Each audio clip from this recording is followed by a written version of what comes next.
இருக்கிற சங்கீதங்கள் புஸ்தகம் 46:1 தேவன் நமக்கு அடைக்கலமும் பெலனும் ஆபத்து காலத்தில் அனுகூலமான துணையுமானவர். அல்லேலூயா, சோத்திரம், அல்லேலூயா. பைபிள் சொல்லுகிறது ஆண்டவர் நமக்கு அடைக்கலமாக இருக்கிறார். ஆமென். ஆண்டவர் நமக்கு பெலனாக இருக்கிறார். ஆண்டவர் நமக்கு துணையாக இருக்கிறார். 3 காரியங்களை குறித்து நாம் தியானித்து கொண்டிருக்கிறோம். அதில் முதலாவது அடைக்கலம் என்கிற சில காரியங்களை நாம் தியானித்து வருகிறோம். பல விதங்களிலே ஆண்டவர் நமக்கு அடைக்கலமாக இருக்கிறார். கடந்த வாரங்களிலே தீங்கு நாள் வரும்போது கடவுள் நமக்கு அடைக்கலமாக இருக்கிறார் அப்படி என்று நம்ம பார்த்தோம். கர்த்தருக்கு ஸ்தோத்திரம். இன்றைக்கு சில பகுதிகளை நாம் தொடர்ந்து தியானிக்க போகிறோம். சங்கீதங்கள் புஸ்தகம் 59வது புஸ்தகம் அதிலே 16வது வசனத்தை நீங்கள் வாசிக்கும் போது, சங்கீதங்கள் புஸ்தகம் 59வது புஸ்தகம் 16 சொல்லுகிறது, நானும் உம்முடைய வல்லமையை பாடி காலையிலே உம்முடைய கிருபை மகிழ்ச்சியோடு புகழுவேன். எனக்கு நெருக்கம் உண்டான நாளிலே நீர் எனக்கு தஞ்சமும் உயர்ந்த அடைக்கலுமானீர். அல்லேலூயா. அடுத்தது வேதம் நமக்கு கற்றுக் கொடுக்கிற ஒரு வார்த்தை. பைபிள் என்ன சொல்லுகிறது என்றால், ஆண்டவருடைய வார்த்தை சொல்லுகிறது, நீர் எனக்கு நெருக்கம் உண்டான நாளிலே எனக்கு அடைக்கலமாக இருக்கிறீர். கர்த்தருக்கு ஸ்தோத்திரம். அல்லேலூயா. நெருக்கப்படுகிற நேரங்களில் ஆண்டவர் நமக்கு அடைக்கலம் என்று சத்திய வேதம் சொல்லுகிறது. எரேமியா எழுதின தீர்க்க தரிசன புஸ்தகம் 16வது அதிகாரத்தை திருப்பிக் கொள்ளுங்கள். எரேமியா 16:19 வசனம் சொல்லுகிறது, என் பெலனும் என் கோட்டையும் நெருக்கப்படுகிற நாளில் என் அடைக்கலுமாகிய கர்த்தாவே. இங்கே நீங்கள் வாசித்து பார்க்கும்போது, நெருக்கப்படுகிற காலங்களில் எங்கள் அடைக்கலமாயிருக்கிற கர்த்தாவே அப்படி என்று எரேமியா ஜெபம் பண்ணுகிறார்.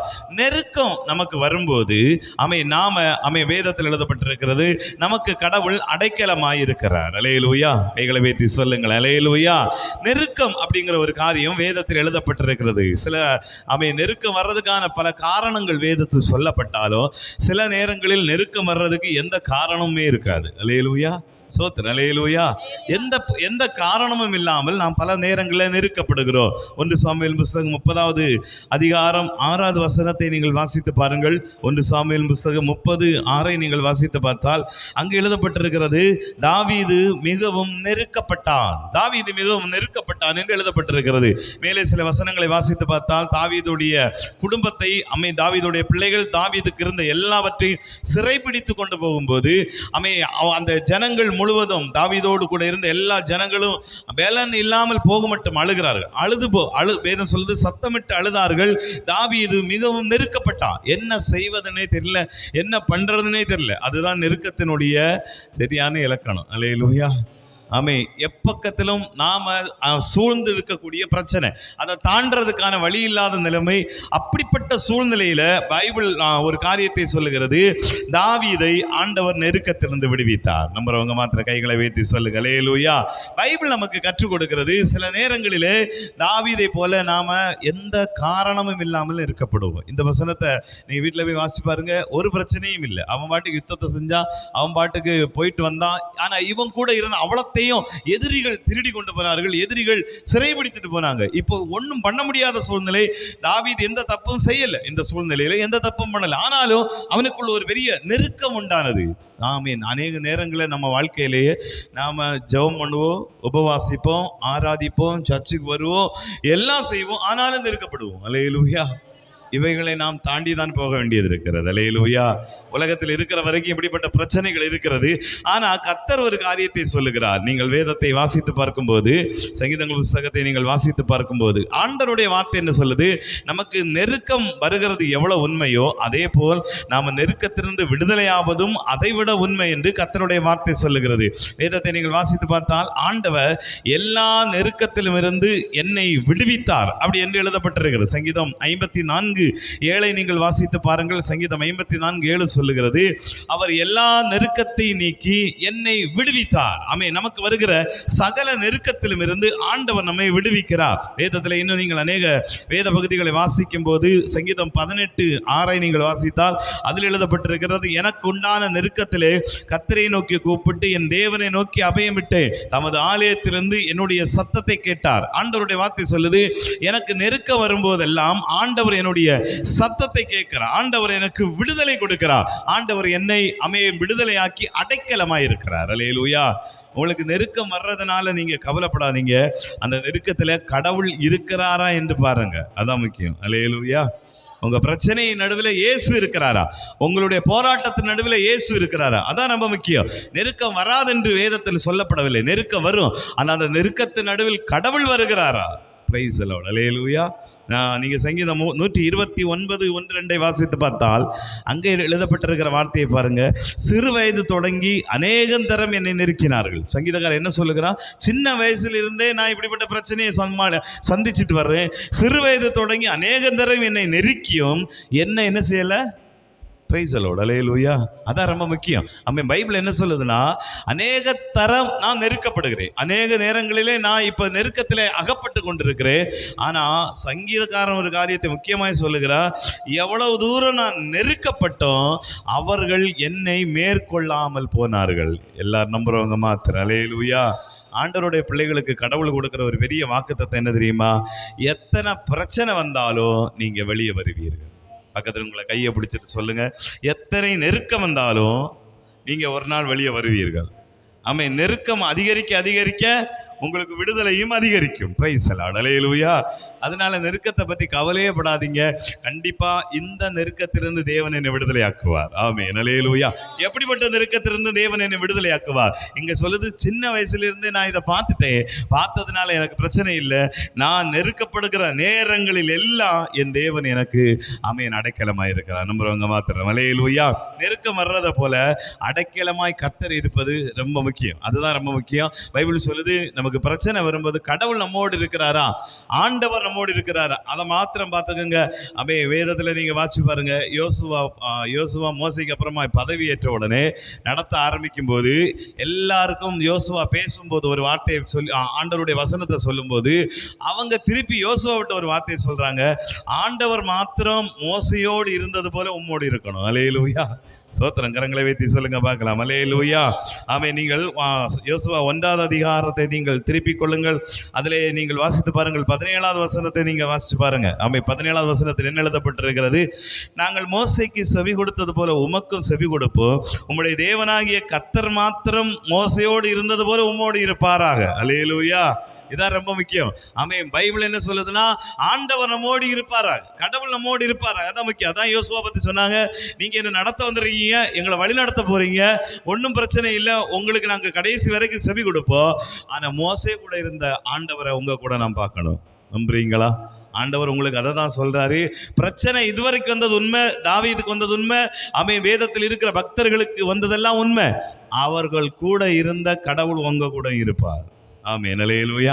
அப்பதான் நமக்கு அடைக்கலம் உண்டாகும் என்று வேதம் சொல்லுது. ரெண்டாவது, நீங்க இன்னைக்கு வாசிக்கும் போது சங்கீதம் 46ஆவது புத்தகத்தை வாசிக்கும் போது அதுல ரெண்டாவது ஒரு பகுதி சொல்லப்பட்டிருக்கிறது. ஆண்டவருடைய வார்த்தை சொல்லுது, தேவன் நமக்கு அடைக்கலமும் ரெண்டாவது பெலனுமாய் இருக்கிறார் அப்படிங்கிற ஒரு வார்த்தை எழுதப்பட்டிருக்கிறது. பெலன் என்கிற ஒரு காரியம் ரெண்டாவது சொல்லப்படுகிறது. கடவுளுடைய பெலன் அல்லது கடவுளால் நமக்கு வரக்கூடிய பெலன். ஆண்டவர் நமக்கு அடைக்கலமாய் இருக்கிறார், ரெண்டாவது பெலனாய் இருக்கிறார். வேதத்தை நீங்கள் வாசித்து பாருங்கள். 84வது சங்கீதத்தை நீங்கள் திருப்பிக் கொள்ளும் போது அதில் சங்கீதக்காரன் ஒரு காரியத்தை சொல்லுகிறார். 5வது வசனத்தை வாசிக்கும் போது வேதம் சொல்லுது, உம்மிலே பலன் கொள்ளுகிற மனுஷன் பாக்கியவான். வேதத்தில் எழுதப்பட்டிருக்கிறது. பலன் என்கிறது எப்படி உண்டாகிறது அப்படிங்கிறத குறித்து ஆண்டவருடைய வார்த்தை சொல்லுது. பலன் ஆவிக்குரிய பலன் என்று இருக்கிறது, சரீர பலன் என்று இருக்கிறது. நம்ம சரீரத்துக்கு தேவையான உணவுகளை நாம் சாப்பிடும்போது சரீரத்திலே நாம் பலன் அடைகிறோம். அல்லேலூயா. நல்ல சத்துள்ள உணவுகளை சாப்பிட்டா சரீரத்திலே பலன் உண்டாகிறது. அது மாதிரி நீங்கள் வாசித்து பாருங்கள், கடவுளுக்குள் கடவுளால் நமக்கு ஆத்மாவுக்குள் ஒரு பலன். அதை சங்கீதம் 138 நீங்கள் வாசிக்கும் போது அங்கே அறிந்து கொள்ள முடியும். சங்கீதம் 138 அதில் நீங்கள் வாசித்தால் 3வது வசனத்தை வாசிக்கும் போது, நான் கூப்பிட்ட நாளிலே எனக்கு மறு உத்தரவு அருளினீர், என் ஆத்மாவிலே பலன் தந்து என்னை தைரியப்படுத்தினீர். ஆண்டவர் சொல்லுகிறார், வசனம் நமக்கு சொல்லுகிறது, உம்மிலே பலன் கொள்ளுகிற மனிதன். அதை தான் ரொம்ப முக்கியமா ரெண்டாவது ஒரு காரியத்தை பார்க்க போறோம். நமக்கு பலன் என்பது கடவுளுக்குள் தான் இருக்கிறது. பலன் என்பது எங்க இருக்கு? சரீரத்தின் பலன் சாப்பாட்டில் இருக்கு, ஆவிக்குரிய பலன் ஆண்டவருக்குள் இருக்கு. அல்லேலூயா. ஆவிக்குரிய பலன் ஆண்டவருக்குள் தான் இருக்கிறது. நம்ம சுத்தி இருக்கிற பிரச்சனை மேக்சிமம் 99.9% ஆத்மாவை குறி வச்சு தான் வரும். அல்லேலூயா. உங்களுக்கு சரீரத்திலேயோ எந்த பிரச்சனை வந்தாலும் அவன் 99.9 உங்க ஆத்மாவை குறி வச்சு தான் பிரச்சனை வரும். அப்போ உங்களுக்கு பலன் எங்க தேவை அப்படின்னா ஆத்மாவில் தான் தேவை. Praise the lord. அல்லேலூயா. நமக்கு வர்ற பிரச்சனைகளை மனம் சம்பந்தப்பட்ட, நம்முடைய நினைவுகள் சம்பந்தப்பட்ட அல்லது சூழ்நிலைகள் சம்பந்தப்பட்ட பிரச்சனையை நீங்கள் எவ்வளவு சரீர பலனை வச்சு, சரீர பலன் அதிகமாக எவ்வளவு இருந்தாலும் அவைகளை வச்சு மேற்கொள்ள முடியாது. அவைகளை மேற்கொள்றதுக்கு ஆத்மாவில் பலன் உண்டாகணும். அதில் தான் அதை தான் பைபிள் சொல்லுகிறது, ஆண்டவர் என்னுடைய ஆத்மாவிலே பலன் தந்து என்னை தைரியப்படுத்தினா. எனக்குள்ள வரக்கூடிய பலன் ஆத்மாவில் உண்டாகிற பலன். அப்போ அந்த ஆத்மாவில் பலன் வரும்போது இந்த உலகத்தின் பிரச்சனைகளை நான் சாதாரணமாய் மேற்கொள்ளுவேன். Price the Lord. நம்புறீங்களா? ஸ்தோத்திரம். அல்லேலூயா. அப்ப ஆத்மாவில பலன் வர்றதுக்கு பைபிள் நமக்கு என்னெல்லாம் சொல்லி கொடுத்திருக்கிறது? 1 கொரிந்தியர் புத்தகத்தை நீங்கள் வாசித்து பாருங்கள். கடந்த வாரத்தில் நம்ம தியானித்தோம். அதில் எழுதப்பட்டிருக்கிறது, ஆத்மாவை பலப்படுத்துகிறது என்ன? ஆண்டவருடைய வார்த்தை சொல்லுது, சிலுவை பற்றிய உபதேசம். 1 கொரிந்தியர் 1வது அதிகாரம் 18 சொல்லுது, சிலுவை பற்றிய உபதேசம் கெட்டுப்போகிறவர்களுக்கு பைத்தியமா இருக்கும், ரட்சிக்கப்படுகிற நமக்கோ தேவ பலனாய். வார்த்தை, தேவனுடைய வார்த்தையை கேட்கும்போது ஆண்டவருடைய வசனம் சொல்லுகிறது கெட்டு போகிறவர்களுக்கு பைத்தியமா இருக்கிறது. ஆனா ஆத்மாவில் யாரெல்லாம் பலனடைய விரும்புறாங்களோ அவர்களுக்கு ஆத்மாவில் வசனம் பலனா இருக்கிறது. 1 தெசலோனிக்கேயர் புஸ்தகத்தை நீங்கள் வாசித்து பாருங்கள். 1 தெசலோனிக்கேயர் புஸ்தகத்தை திருப்பிக் கொள்ளுங்கள். அதுல பவுல் எழுதும்போது ஒரு காரியத்தை சொல்லுகிறார். 2வது அதிகாரம் 13வது வசனத்தை நீங்கள் வாசித்து பாருங்கள். அங்கு எழுதப்பட்டிருக்கிறது, நீங்கள் தேவ வசனத்தை எங்களாலே கேள்விப்பட்டு ஏற்றுக்கொண்ட போது அதை மனுஷர் வசனமாய் ஏற்றுக்கொள்ளாமல் தேவ வசனமாக ஏற்றுக்கொண்டதினாலே நாங்கள் இடைவிடாமல் தேவனுக்கு ஸ்தோத்திரம் செலுத்துகிறோம். அது மெய்யாகவே தேவ வசனம்தான்.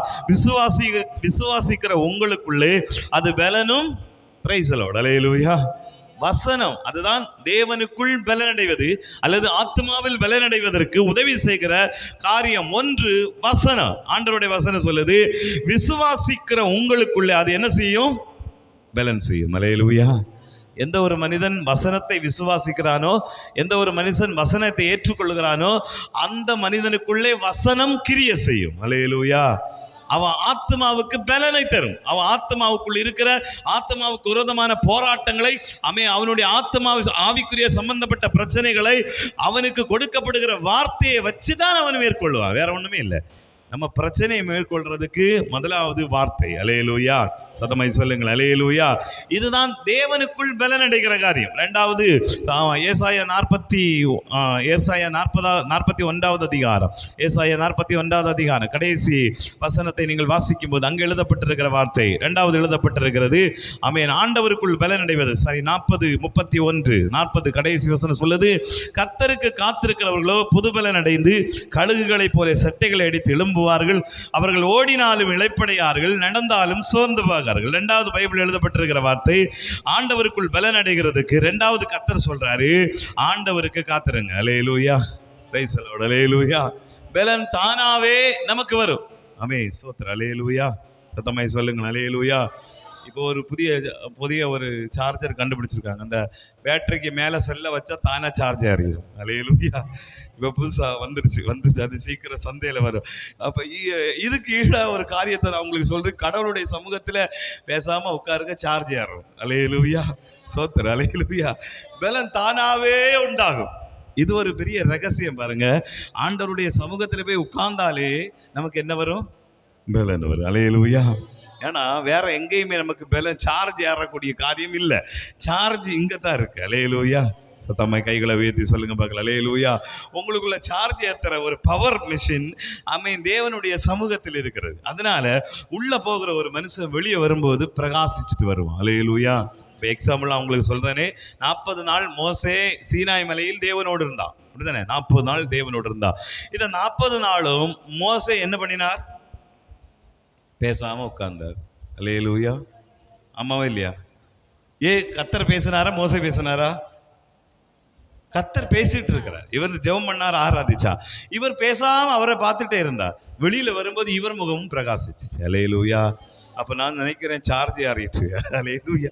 சும்மா உள்ள உட்கார்ந்த போது கத்தரோடு, அதுதான் அந்த பிரகாசம், அந்த ஒளியை பார்த்துட்டே இருந்ததுனால ஒளி நமக்குள்ள வந்துருச்சு. நம்புறவங்க மாத்திரம் கையை உயர்த்தி, கடவுளுடைய சமூகத்தில் நீங்க எவ்வளவு தூரம் உட்கார்ந்து இருக்கீங்களோ அவ்வளவு தூரம் உங்களுக்கு பலன் இருக்கிறது. அல்லேலூயா. சத்தமாய் கைகளை வைத்து சொல்லுங்க அல்லேலூயா. உங்க பலன் எவ்வளவு என்கிறத நீங்க உட்கார்ந்து இருக்கிற டைமை பொறுத்து தான் இருக்கு. Praise lord. அல்லேலூயா. உங்களால் எவ்வளவு நேரம் உட்கார முடியுமோ அந்த அளவுக்கு உங்களுக்கு பலன் இருக்கு. சோத்திரம். அல்லேலூயா. உங்களால் எவ்வளவு நேரம் உட்கார முடியும் கொஞ்சம் யோசிச்சு பாருங்க. சிலருக்கு 5 நிமிஷம் தான், 5 நிமிஷம் உட்கார்றது 1 மணி நேரம் மாதிரி தெரியுது. அல்லேலூயா.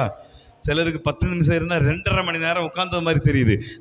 கிளாக்கை பார்த்தா இப்போதான் 10 நிமிஷம் ஆச்சு. சோத்திரம். அல்லேலூயா. அப்போ நம்முடைய கெப்பாசிட்டி அப்படி தான் இருக்குது. அதனால ஆண்டவர் சொல்கிறாரு, உங்கள் கெப்பாசிட்டியை ஓவர் ஆக்குங்க, அதிகப்படுத்துங்க. அவருடைய சமூகத்தில் உட்கார்ந்துருக்கிற நேரத்தை அதிகப்படுத்துங்க. நீங்கள் பலனடைவதும் அதிகமாகும். நம்புறவங்க மாத்திர கைகளை உயர்த்தி சொல்லுங்க அல்லேலூயா. அடுத்தது நெகேமியா எழுதின நெகேமியா எழுதின புஸ்தகத்தை நீங்கள் வாசிக்கும் போது அதிலே 8வது வசனம், யாருக்கு அனைவருக்கு தெரிந்த வசனம் தான் 10வது வசனம். கர்த்தருக்குள் மகிழ்ச்சியா இருப்பதே உங்களுடைய பலன். அடுத்தது ஆண்டவருடைய வசனம் சொல்லுது, 8வது நெகேமியா 8:10 அதிலே கடைசியில் எழுதப்பட்டிருக்கிறது, நீங்கள் விசாரப்பட வேண்டாம், கர்த்தருக்குள் மகிழ்ச்சியா இருப்பதே உங்களுடைய பலன். பின்னும் அவன் அவர்களை நோக்கி, நீங்கள் போய் கொழுமையானதை புசித்து மதுரமானதை குடித்து ஒன்றுமில்லாதவர்களுக்கு பங்குகளை அனுப்புங்கள். இந்த நாள் நம்முடைய ஆண்டவருக்கு பரிசுத்தமான நாள். விசாரப்பட வேண்டாம், கர்த்தருக்குள் மகிழ்ச்சியா இருப்பதே உங்களுடைய பலன். ஆண்டவர் அடுத்து சொல்றாரு, அடுத்தது ஒரு பெரிய பலன் உண்டாகிறது. என்ன பலன் அப்படின்னா, சந்தோஷமா இருப்பது. அல்லேலூயா. சோத்திரம். அல்லேலூயா.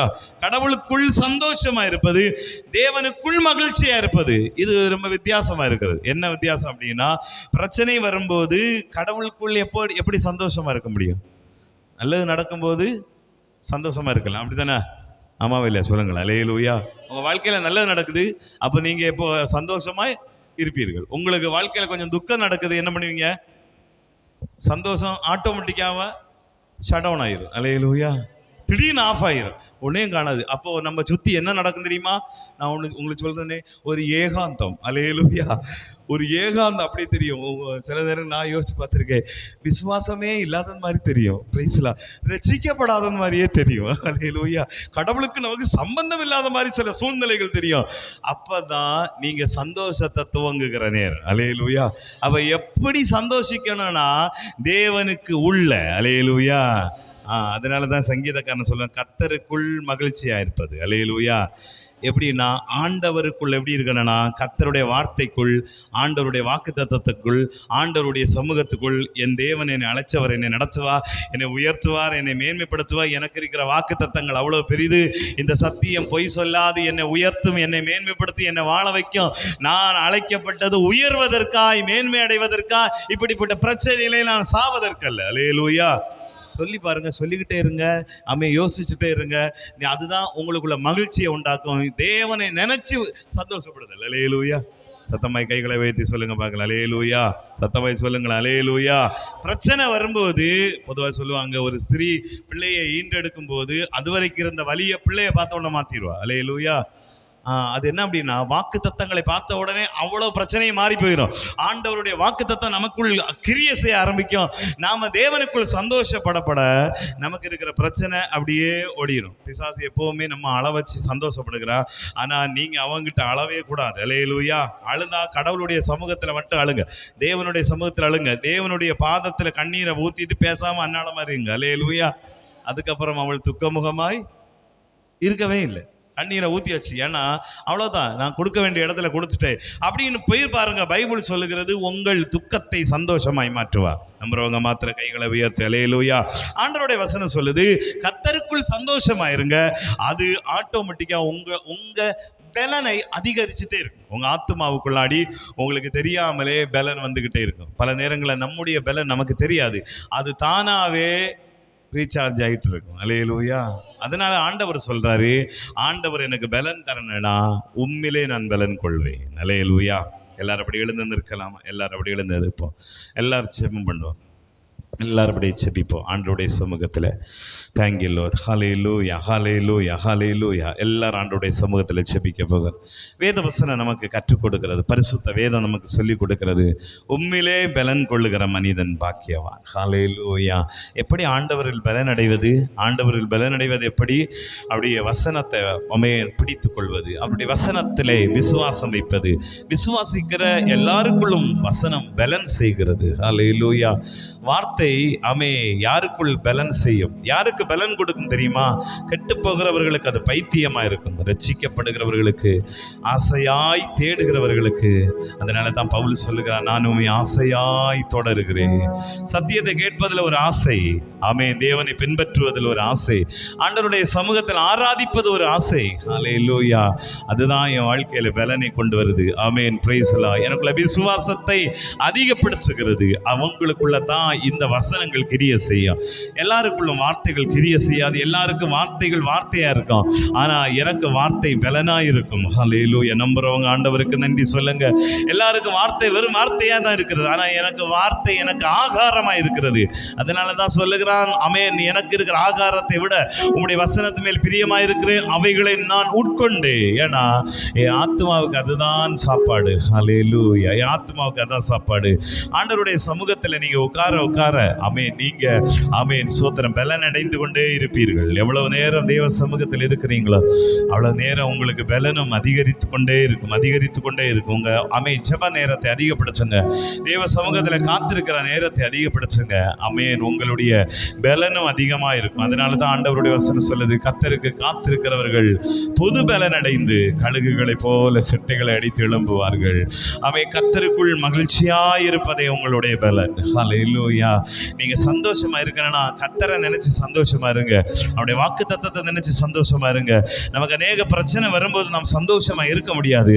ஆனா ஒன்றே ஒன்று எனக்கு தெரியும், என்னை அழைத்த தேவன் என்னை கைவிடவே மாட்டா, என்னை அழைத்த தேவன் என்னை விட்டு விலகவே மாட்டா.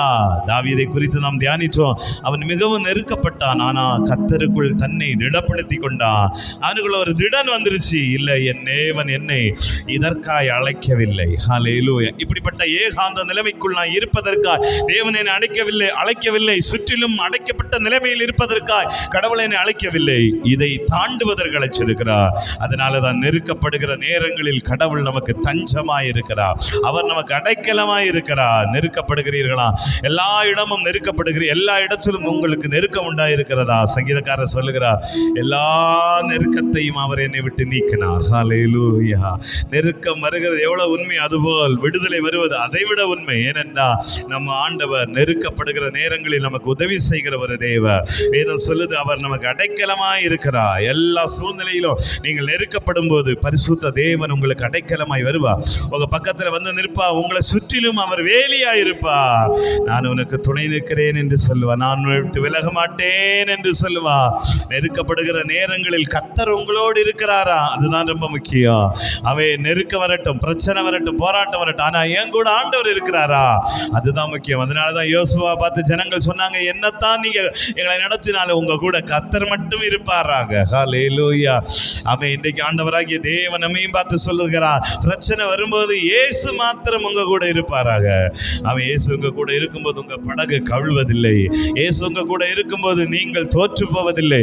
இயேசு உங்க கூட இருக்கும்போது நீங்கள் விடுதலை அடைவீர்கள். ஏனென்றால் இந்த பிரச்சனைகள் உங்களை நெருக்க நெருக்க நெருக்க ஆண்டவர் உங்களுக்கு அடைக்கலமாய் இருக்கிறார். சங்கீதக்காரன் சொல்லுகிறார், சிறு வயதிலிருந்து அநேகம் தரம், ஒரு தடவை அல்ல, 2 தடவை அல்ல, அநேகம் தரம், அதற்கு அளவே இல்லை என நான் நெருக்கப்பட்டேன், ஆனா ஒன்று கூட என்ன மேற்கொள்ளல. அதுதான் ஆண்டவர் கூட இருக்கிறது அடையாளம்.